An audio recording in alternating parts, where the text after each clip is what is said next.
le disque. Alors, le disque, dans le fond, c'est la région qui est délimitée par un cercle. Donc, région du plan délimitée par un cercle. Autrement dit, c'est l'intérieur d'un cercle. Donc, c'est toute la surface occupée à l'intérieur. Alors ça va se calculer en centimètres carrés, en mètres carrés, donc ça va être en unités carrées. Donc les exemples, je vais vous les mettre ici. Donc centimètres carrés, mètres carrés, etc.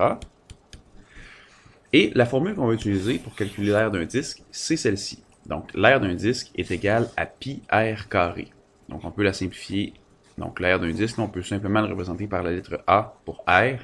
Donc pi r carré. On se rappelle que pi, sa valeur, c'est 3,1416 approximativement. Alors, on va aller voir qu'est-ce que ça dit du côté des exemples. Alors, exemple 1, calcule l'aire de ce disque. Alors, on nous donne le rayon. On sait que le disque est de rayon de 6,2 cm. Alors, on écrit notre formule. A est égal à pi r carré. Donc, 3,1416 multiplié par le rayon, 6,2 au carré.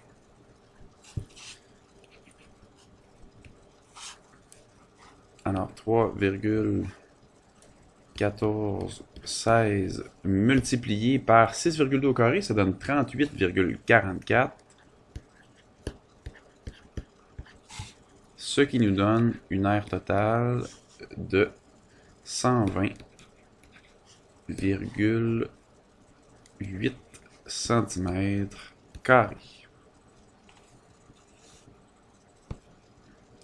On se rappelle, je l'avais sûrement dit dans les capsules précédentes, mais on se rappelle que lorsqu'on a des valeurs en centimètres ou en centimètres carrés, peu importe qu'on calcule l'aire ou la circonférence, lorsqu'il est question de pi, on n'a pas le choix d'arrondir.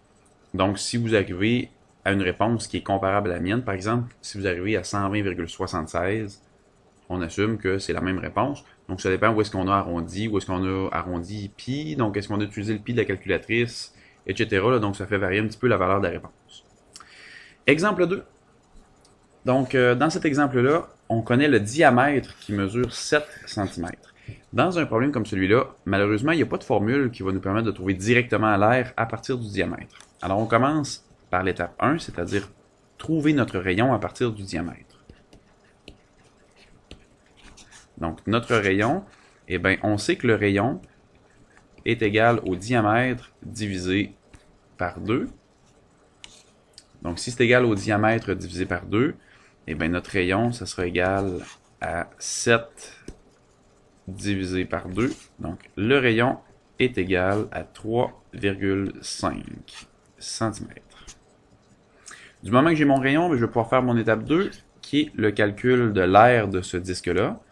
Donc, aire du disque.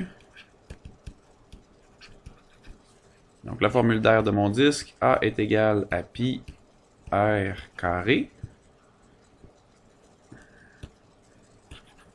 Donc, 3,1416 multiplié par 3,5 au carré.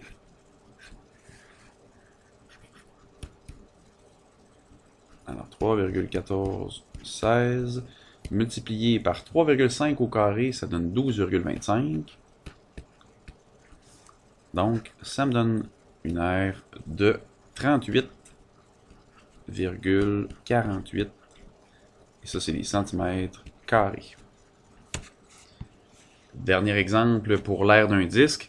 Alors, si l'aire d'un disque est de 95,03 cm², quelle est la mesure de son rayon et quelle est la mesure de son diamètre? Alors, là-dedans, on va avoir deux étapes. Donc, première étape, ça va être de retrouver notre rayon.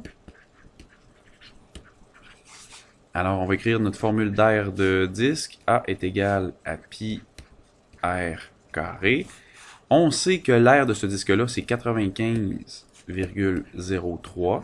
Alors, ce que je fais ici, là, donc l'aire, je la remplace par la valeur de l'aire qu'on me donnait dans le problème. Donc, tout ça, c'est égal à 3,1416 multiplié par le rayon au carré. Alors, on se rappelle, quand on veut retrouver une valeur qui est cachée dans une formule, Donc, on doit éliminer tout ce qui se trouve à côté d'elle, donc à côté de cette variable-là. Et pour les éliminer, ben, on va faire des opérations inverses. Et les opérations inverses, eh ben, on va suivre la séquence des priorités d'opération, mais à l'envers. Donc, PEMDAS, on le fait à l'envers. Alors, on commence par éliminer les additions et les soustractions qui sont libres. J'en ai pas là-dedans. Ensuite, on tombe aux multiplications et aux divisions. Donc, j'ai une multiplication là-dedans. J'ai la multiplication ici, là, fois 3,1416. Alors, je vais diviser par 3,1416 de chaque côté. Divisé par 3,1416. Alors, à droite, ce que ça va faire, ben, 3,1416 divisé par 3,1416, ils vont s'éliminer tout simplement. Donc, il va nous rester R carré. Et à gauche, 95,03 divisé par 3,1416, ça donne 30,25. Et lorsqu'on fait la racine carrée, donc racine carrée de chaque côté, donc le but de la racine carrée, ben, c'est d'éliminer l'exposant 2. Alors, l'exposant 2 et la racine carrée, ils s'annulent l'un et l'autre, alors il nous reste R seulement. Et à gauche, racine carrée de 30,25, ça donne 5,500 cm. Donc ça donne exactement 5,5 cm.